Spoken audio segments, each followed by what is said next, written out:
Boa noite, internautas e telespectadores da TV Nova Nordeste, Rede Cultura de Televisão. Hoje apresentamos mais um episódio do programa Ana Cláudia Entrevista Online. Minhas convidadas de hoje são Anne Bittencourt, diretora, educadora, e a cantora Maíra Clara, que vem com muita novidade também. O programa Ana Cláudia Torpe, entrevista online, está começando agora.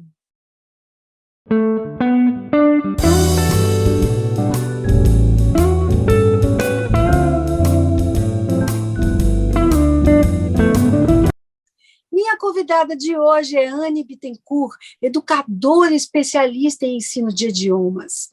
Ela vai conversar conosco sobre um novo conceito em educação escolar. Tudo bem, Anne? Como é que você vai? Oi, Ana, estou muito bem, um prazer, uma alegria estar aqui com vocês. A alegria é toda nossa, muito grata por aceitar o nosso convite, viu? Uma honra. Anne, quais foram as providências que a Red House tomou para fazer essa retomada escolar? Muitas, né? Por conta dessa pandemia, a gente, para voltar presencialmente, nossa matriz em São Paulo contratou uma equipe de especialistas do Hospital Albert Einstein, de infectologistas e consultores, e montamos um protocolo, né, bem rigoroso para que a gente pudesse voltar. Então, nós fizemos reuniões com as famílias, imprimimos um manual, enviamos para as famílias, um manual também digital dessas práticas, e aí a começar por todos aqueles equipamentos que a gente tinha que ter, como o álcoolzinho com pedal na altura da criança, os termômetros, tudo isso foi adquirido, mas também nós fizemos algumas mudanças em relação às salas de aula. Então, por exemplo, agora nossos alunos eles têm um sapato da escola, que a gente chama de school shoes, e tem o sapato da rua, que é o street shoes. Então, quando eles chegam, aí fizemos uma salinha, um espaço para a troca dos sapatos. Então, eles trocam todos os sapatos para poder entrar na escola. A gente não trabalha com mochila de rodinha, porque aquelas a gente entende que elas trazem todas as bactérias da rua para dentro da escola, né? Então, são mochilinhas higienizáveis penduradas nas costas, e que a escola também fornece. E aí a gente tem todo aquele cuidado de higienização, a gente usa um produto hospitalar para higienizar os brinquedinhos e tudo mais. Claro. Agora, Anne, eu fico me perguntando, né? Porque todo mundo parou, inclusive essas crianças, né? E, de repente, como foi, né, para essas crianças passarem 1 ano e meio, praticamente, com um outro tipo de rotina e voltarem à escola nesse momento? Você enxerga que isso foi de que maneira proveitosa ou não para essas crianças? Para as crianças, que a educação infantil, né, na escola, também dos objetivos principais é a questão da socialização, porque a maioria das crianças, principalmente de maternalzinho, de 1 ano e 2, são filhos únicos, a maioria. Então, essa socialização nessa faixa etária é muito importante. Então, a pandemia veio e as crianças sofreram muito com isso, porque são crianças muito pequenas, e nós fizemos aulas online com as crianças ao vivo, mas a gente optou em fazer rigorosamente o que a Sociedade Brasileira de Pediatria orientou em relação à quantidade de tempo de tela das crianças. Então, nós optamos em fazer sessões de segunda a quinta individuais com os alunos, os menorzinhos, abaixo de 4 anos, a gente fazia meia hora por dia, e na sexta-feira fazia uma sessão em grupo de 45 minutos com a turminha toda. A partir de 4 anos, a gente já fazia com 1 hora de duração, conforme era realmente recomendado pela Sociedade Brasileira de Pediatria. Então, a gente fez esse cuidado. Como vocês tiveram que dizer a essas crianças, que geralmente são doces, amorosas, né, e justamente incentivadas a ter essa socialização, que não podia abraçar o amiguinho? Muito difícil, Ana, assim, porque eles, né, são muito amorosos.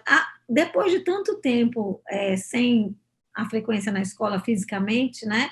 Porque a gente só retomou no finalzinho de novembro do ano passado, então ficamos de 18 de março até 24 de novembro, né?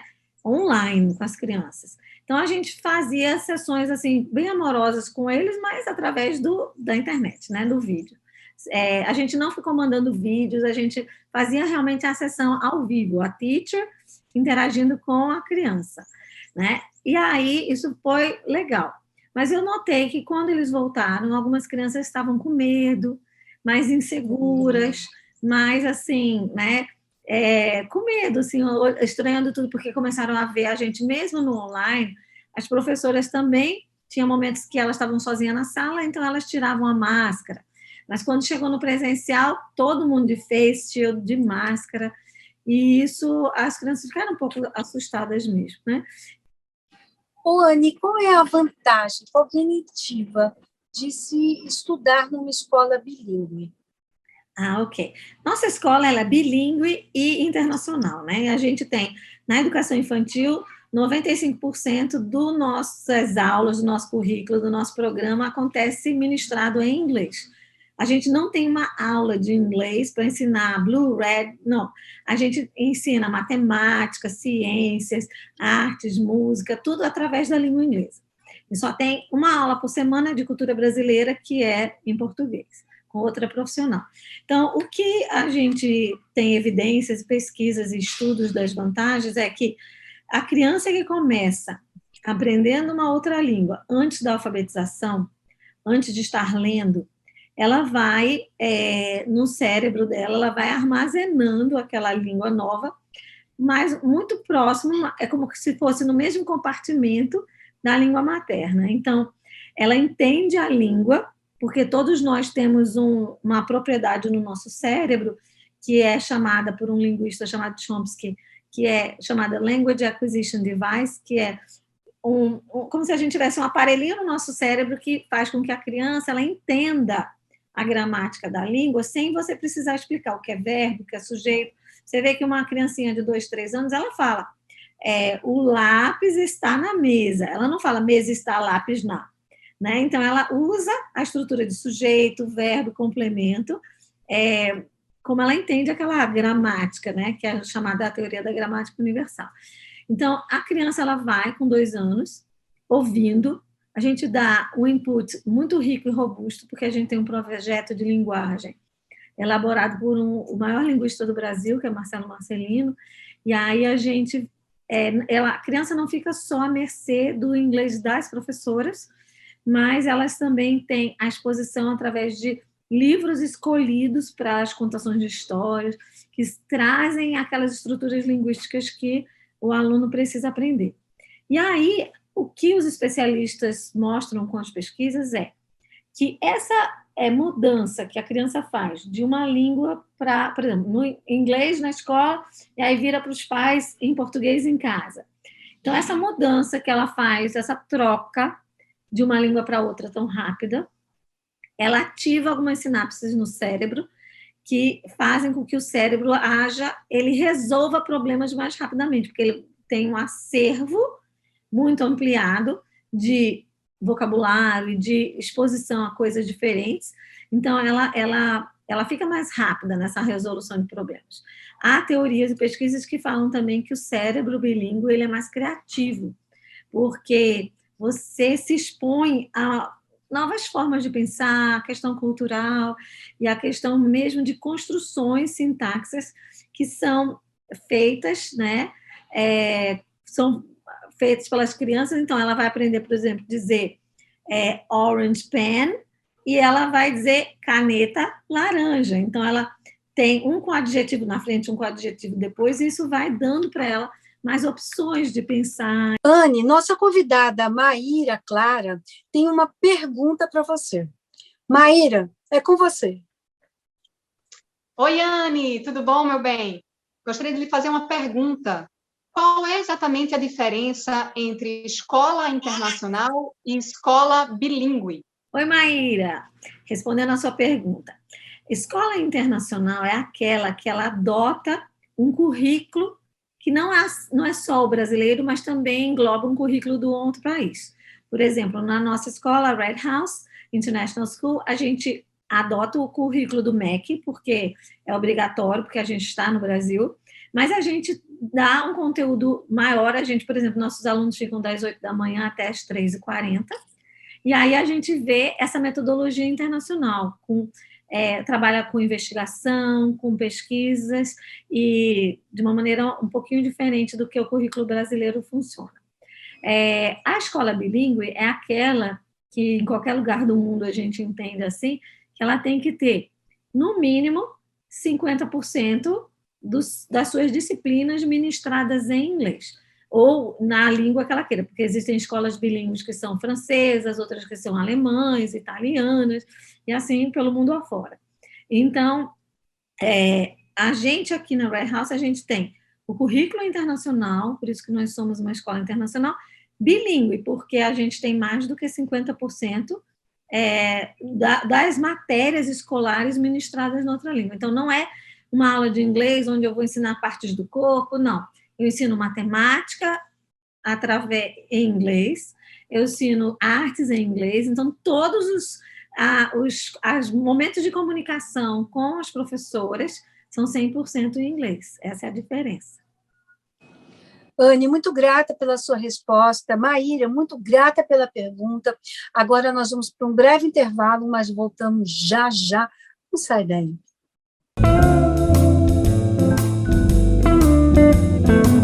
Me dá a sua mão, me dá a sua mão, você não tá sozinho, tamo junto, irmão. Faz a ligação, você é importante, você é especial, na real, irmão.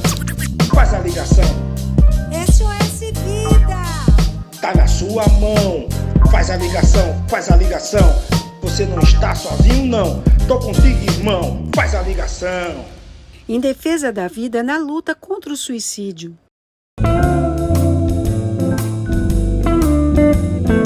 Voltamos agora com minhas convidadas de hoje, a educadora Anne Bittencourt e a cantora Maíra Clara. Anne, vamos continuar falando sobre a Red House School. Quais as vantagens psicológicas do indivíduo bilíngue? Muito bom.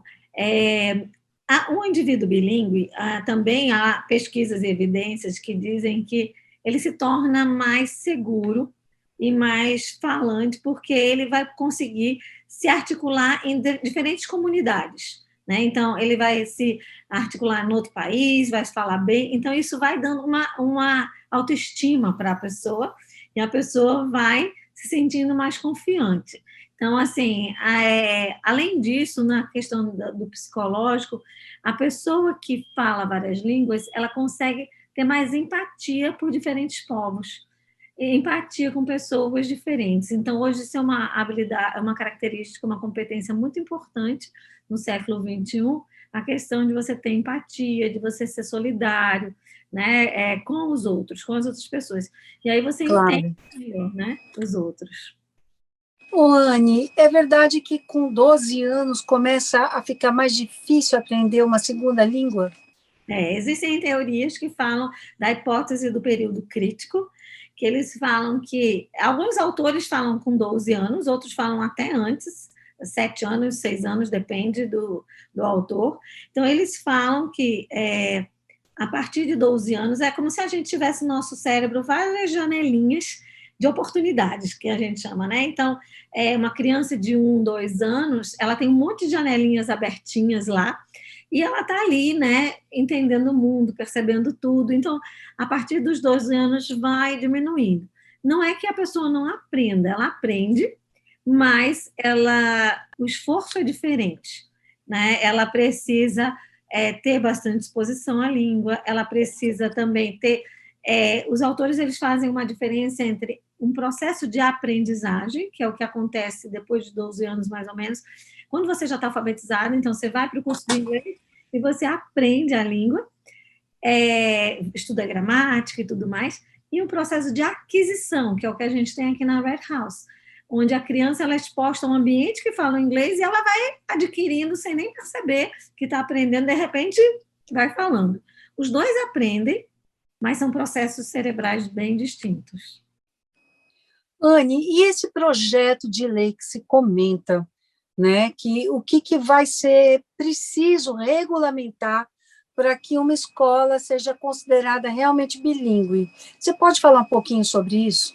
Sim, esse é um projeto que é muito importante acontecer aqui no Brasil, porque hoje em dia se fala que algumas escolas são bilíngues, mas quando você vai ver na prática, o aluno tem uma aula de 45 minutos, 50 minutos por dia de inglês, que não é o que se entende por ser bilíngue fora do Brasil, né? Então, é necessário que haja uma lei para regulamentar isso, sim, né? Ela está ainda em trâmite, se não me engano, eu acho que ainda não foi realmente votada, mas ela é uma lei que precisa chegar, porque os consumidores não podem ser enganados, né? Claro. Se chamar de bilíngue, o que realmente não é bilíngue, é um curso intensivo de inglês, é totalmente diferente, né? Na literatura existe 37 tipos de bilíngues catalogados. Nossa! Tem desde o que a gente chama de early bilingual, que é aquele que começa como os nossos alunos bem pequenininhos aprendendo, ou quem tem um pai de uma nacionalidade, a mãe de outra, então é aquele que nasce dentro desse ambiente. Tem o bilíngue consecutivo, que é no meu caso, que eu aprendi inglês, mas eu já estava alfabetizada, eu comecei com 10 anos de idade. Então, eu fiquei bilíngue porque eu estudei muito a minha vida toda. Mas tem pessoas que são consideradas bilíngues só na estratégia de leitura, o outro só na conversação, o outro só na escrita. Então, são 37 tipos de bilíngues no mundo. Nossa, que loucura isso. Loucura. Só que, assim, existe uma necessidade de se regularizar isso, porque o que acontece hoje em dia é que os pais, os consumidores, terminam se sentindo lesados, porque eles, às vezes, matriculam uma criança numa escola que se diz bilíngue, e que quando chega lá, ele vai ver, não tem nenhuma matéria escolar ministrada em inglês, a não ser a gramática da língua inglesa, né? Então, assim, uma escola bilíngue, ela não precisa fazer uma aula de inglês, de gramática, porque o aluno aprende porque ele está imerso ali o tempo todo naquela língua. Então, Claro. ele vai aprender aqueles conteúdos. Então, a partir do momento que você precisa dar uma aula de língua com a gramática para uma criança de 5, de 6, de 7, de 8 anos, então você já não pode mais se encaixar só nesse bilíngue. Então, eles agora vêm com esse projeto de que vão exigir que pelo menos 50% do conteúdo escolar, das matérias escolares, sejam ministradas em inglês para ela se chamar bilíngue. Anne Bettencourt, parabéns. Obrigada. Pelo seu trabalho, parabéns, são 2 anos já, né? Isso, fizemos semana passada, sexta-feira. Olha, parabéns, que trabalho fantástico vocês fazem, não é fácil, né, ser educador, muito menos diante dessa diversidade mundial que vivemos, parabéns, e eu queria pedir para você deixar o contato para quem quiser saber um pouco mais sobre a metodologia. Obrigada. É 081, né, nosso DDD, 20 11 7777, é o nosso telefone também de WhatsApp, ou no Instagram, Red House School Recife, que é o nosso Instagram, e que as pessoas podem conhecer a gente. Obrigada, uma alegria, uma honra estar aqui com você sempre. Nós que agradecemos, Anne, parabéns. E você, olha, não sai daí, porque a gente vai fazer um breve intervalinho, mas voltamos com a Maíra Clara e um som maravilhoso para você.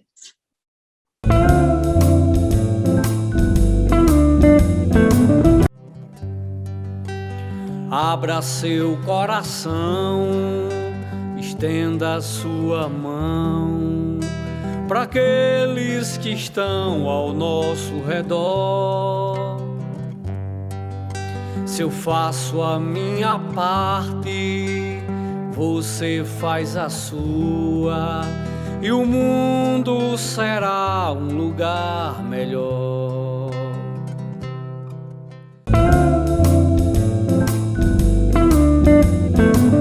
Voltamos agora com esse talento da música pernambucana. Senhoras e senhores, com vocês, Maíra Clara. Tudo bem, Maíra? Olá, tudo bom, Ana? Prazer estar aqui, gratidão pelo convite. Nós que agradecemos, muito bom tê-la conosco, viu? Mesmo que online. Infelizmente, por enquanto, essa é a nossa opção, né? Essa é a nossa ferramenta e forma de manter a conexão, da gente poder continuar se comunicando, mas, de toda forma, sempre é importante a gente manter esse estar junto, né? Mesmo que online. É isso mesmo. Maíra, quando foi que você despertou para a música? Então, Ana, eu despertei para a música ainda muito criança. Eu tinha por volta dos 9 anos de idade e foi através da educação, da escola.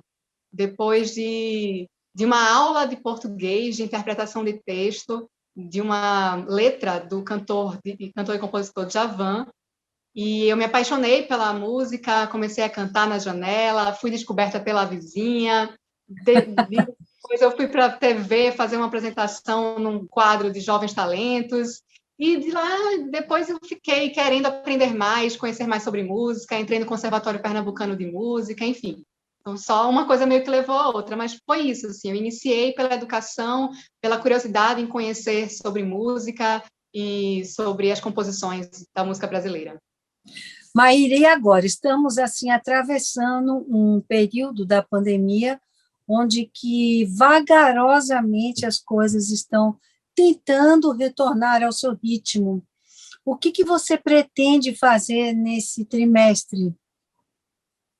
Então, Ana, é o seguinte, esse momento que a gente está passando está sendo um momento de ressignificação para todos nós da cultura, né, da arte de maneira geral. Então, eu, por exemplo, do ano passado para cá, eu fiz alguns shows digitais mesmo, shows online, e tenho criado, na verdade, uma campanha também para a gravação do meu próximo álbum, na verdade, do meu primeiro álbum, completinho, né, com as 12 faixas, que eu acho que é um grande sonho de qualquer cantora, cantor, ter um álbum completo. Eu que já tenho 2 EPs que já estão nas plataformas digitais de música, né? O primeiro, Imã, de 2016, e o segundo, Vingança é Prato que se Come em Forma de Canção, que foi lançado em 2020.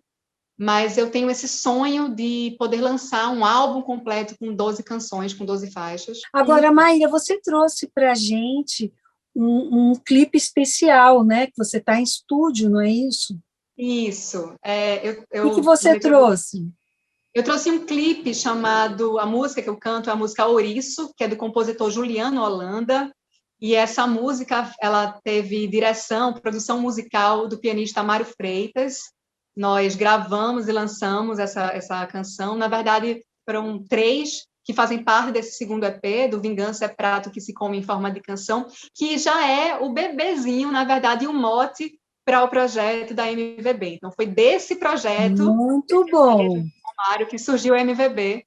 E aí, esse clipe, esse videoclipe, excelente, foi no estúdio, junto com a Amaro, que está no piano, junto com o Zé Silva, que está na Ok, bateria. nós vamos encerrar o programa de hoje, Maíra, com esse clipe. Mas antes eu quero pedir, por favor, para você deixar os contatos para o pessoal poder acompanhar o seu trabalho em todas as suas plataformas.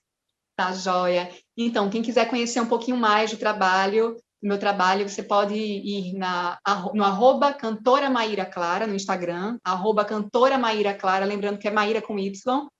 Tem também o meu canal do YouTube, Cantora Maíra Clara, Facebook também, Cantora Maíra Clara, e em todas as plataformas digitais de música, enfim, Deezer, Spotify, iTunes, todas, você vai poder também ouvir os meus 2 primeiros EPs, Imã e Vingança é Prato que se Come em Forma de Canção, e logo em breve, se tudo der certo, há de dar o meu primeiro álbum, MVB, Música Vingativa Brasileira. Então, tá lá. Maíra. Muito obrigada. Olha, foi um prazer recebê-la aqui. Parabéns pelo seu trabalho. Quando você tiver já com esse trabalho pronto, novo, você vai voltar aqui, que nós vamos lançar em primeira mão. Combinado? Combinado, vamos que vamos. Só me chamar que eu venho. É isso aí. Então, tá bom. E você aí de casa, olha, muito grata pela sua audiência, muito bom estarmos juntos. E lembre-se, sábado que vem eu espero você aqui na TV Nova Nordeste.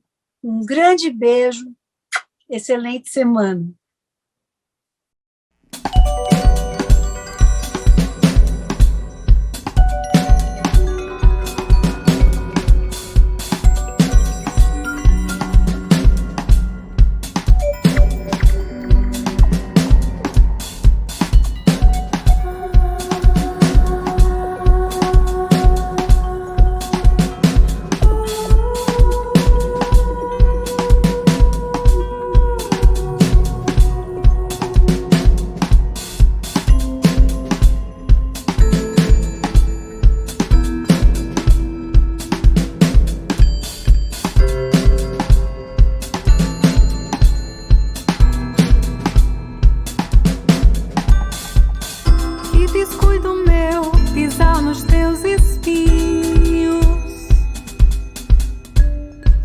Essa mania minha de olhar pro céu com a cabeça ao léu, voando sem asa. Vez ou outra esbarro nos móveis da casa e outra vez tropeço nos próprios caminhos. Descuido meu, pisar nos teus espinhos e outra vez tropeço nos próprios caminhos. E descuido meu, pisar nos teus espinhos.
Je n'aurais jamais dû fouler tes épines.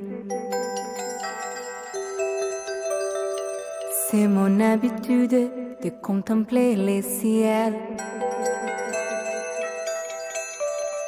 Avec la tête en l'air qui vole sans aile. Des fois j'ai des râpes, ils tombent sur nos meubles. D'autres fois je bute sur notre routine. Je n'aurais jamais dû fouler tes yeux.